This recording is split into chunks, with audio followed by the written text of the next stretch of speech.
He later continued playing in Europe, First Division Germany for SSV ULM and for Dinaro Sassari, Italy. Currently, Bob is the superintendent of schools for the Mantua Township School District, served as an assistant coach for the 2014 Pittman High School Boys Basketball Championship team. He lives in Pittman with his wife Jen, children Michael and Anna. If I may share a personal story, obviously having coached Bobby, I have a great many of them. But I want to go back to something that I can remember sitting up here the year I was fortunate enough to be inducted, and I thought back to something that Bob Riles, the coach of Delsey, told me. Bob had been named the Coach of the Year, and I congratulated him, and he said, "You know, Bill, it's funny. I've been doing the same thing for 20 years. He says, now all of a sudden I'm Coach of the Year because I happen to have a player named Demetrius Poles and a lot of other good players." And as I sat up here, I thought about, I'm up here not because necessarily what I've done, but because of the great players I had, the warriors that I had. And none was greater, none was more of a warrior, and none was more of a competitor than Bobby Fisicaro. Ladies and gentlemen, may I present Bob Fisicaro. I'd like to start by thanking the Crino Basketball Club of South Jersey for recognizing me here tonight. I'm certainly a very lucky guy who was fortunate enough to have his high school coach introduce him. I'm sure that after he found out that I was being recognized, he volunteered to step in and MC this event. And for those of you who know him, that's Bill Lang, always willing to go to the front to speak up for those for whom he cares about and do the right thing. So let's just start right there. I've been fortunate enough to play basketball at just about every level, including CYO ball, high school, college, and professionally overseas. By far the most fun I ever had playing the basketball game was down the street at Bishop Eustace High School under Coach Lang. 1,600 people in the gym plus a night, playing in the Olympic Conference against top 10 teams every other night in front of your family and closest friends. The game didn't get much better than that for me. I attribute most of this to Coach Lang. He was by far the best game coach I ever played for. I think that we won 6 games my freshman year at the buzzer, and eventually going on to win 2 South Jersey championships.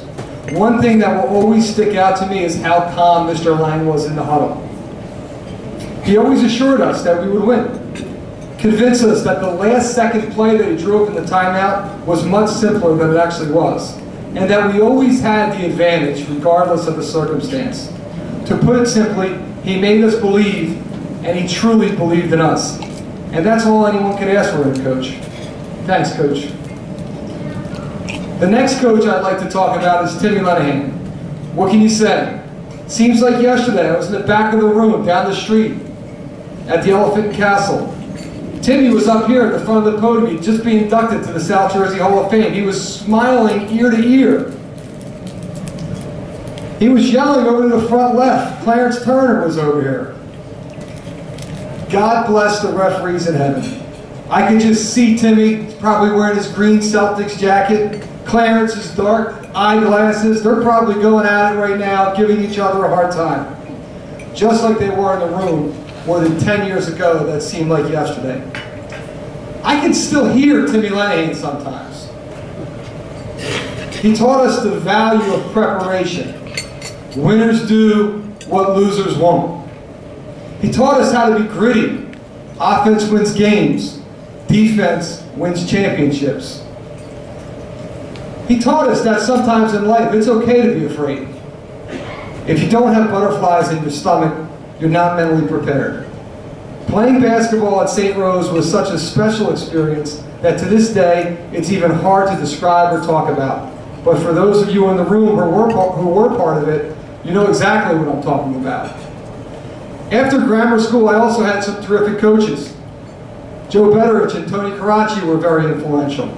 Kevin Bannon taught me what the word toughness really means.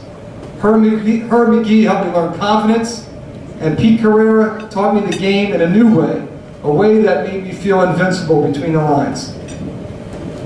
Billy Lang Jr. was part of this group.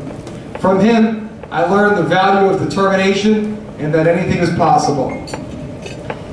It's important for me now to talk about 3 very different peer groups.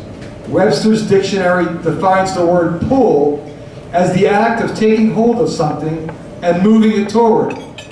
I was part of a special group of guys that pulled me toward them in a way which I will be forever grateful. The one-on-one games with Matt Brady behind Audubon High School were extremely valuable. Matt Maloney was part of this group. Billy McCaffrey played in 2 Final Fours, won a national championship at Duke, was the player of the year in the SEC. Billy's here tonight. In the early 90s, the only thing Billy and I had in common was Billy was a McDonald's All-American, and I like to eat at McDonald's before games. Yet he always made time for me during the summer, pulling me along, helping me believe. Danny Earl, Robbie Etienne were part of this group, 2 tough-minded guards that made me practice my jump shot a lot because I couldn't get by them very well. I'm in a profession now that places a great value on systems of tests and measurement. One reason that I'm able to speak confidently about the importance of these instruments is because the group I just mentioned is the group that I measured myself, and it made all the difference in the world. Push. Definition is to press against something in order to drive it or impel it. To apply pressure, to get action. There was a group right behind me. Guys like Craig Maurer, Brian Earl, Sean and Keith Gorman, and the Crispins. There's not a better example than Joe Crispin, who's also here tonight. I recall one summer morning arriving at Rowan University for a 2-hour workout with Joe, going through a series of shooting drills and one-on-one games, having to go home, get some lunch, change my sneakers, and come back for a second session. I thought I was going to hold off and maintain the gap that was still between Joe and I at that point. I thought a second session meant something. I was on top of my game. Upon walking back into Rowan University about 6 hours later, Joe was there. At first I thought he beat me back to the gym, only to realize that he had never left, was still on the same side of half court when I left him earlier. Prosper, to cause one to thrive. This is the last group. This is the group, many of which are in the back of the room tonight. This is the group that were my closest friends, my inner circle. Those are my guys back there. These are the guys that were never superstars on the basketball court, but they are superstars in life. These are the encouragers, the ones that always believe in you, the ones that I could always call on and would never let me down, no matter what. These were the dream makers, my most loyal friends. All this loyalty, and I rarely passed those guys the basketball ever in grammar school. When I flash back to playing basketball, I flash back with those 4 guys in the back. Leo, Ryan, Kevin, and Kevin. Thanks for being here. And I saved the best for last, my family. My father, Bob Fisicaro, put the ball in my hands. He was there from beginning to end. My sister Janine played the role as I followed her career, and she played a major role. My mother, Galena, never missed a game and was always the source of encouragement. I'd like to thank my dad for not only teaching me the game, but always finding the best situation for me to play in and making countless sacrifices to help me advance. The Sunny Hill League comes to mind. Learning how to lose in Sunny Hill taught me how to win in South Jersey. I clearly recall looking over at the scoreboard with Lamar Greer, who was my backcourt mate. We just lost 140 to 60. It's not that we were bad, we were 12. And my dad had us playing against much older, much more physical competition. I'd like to thank Sunny Hill for having the league. I'd like to thank my father for taking me over there. And I'd like to thank whomever's idea was to build the wall with the bridge, because it definitely furthered my career. My father had me prepared for varsity basketball on day 1 as a freshman. I think it came down to 2 things: individual workouts and exposure to Philadelphia basketball. So that's my story. But if you were listening carefully, I hope that you can see that it's really not my story at all. I don't even consider myself the main character. God placed some very special people in my life, and I'm the luckiest guy in the room. The goal tonight should be for those being honored to allow the legacy of others live through us, to pay it forward.